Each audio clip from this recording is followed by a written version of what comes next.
Another great feature of LINX is the ability to control air suspension. ARB's been manufacturing a world-class range of air compressors for years, but now LINX gives you the ability to control an air suspension using one.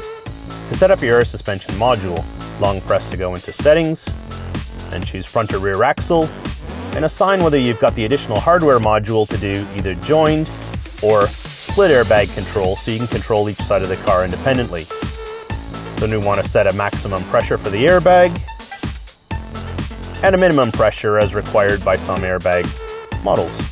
Once we're all set up, we go back to the main screen, and then adjusting the vehicle's airbag side to side is as easy as clicking on that airbag and changing the pressure.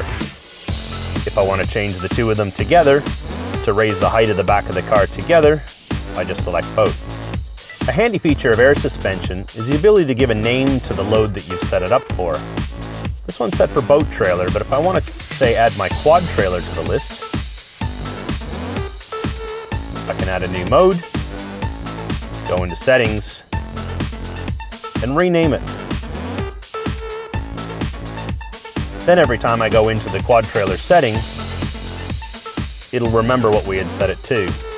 Let's set it at 20. So going from my daily drive setting to attaching my quad trailer is easy as pushing a button.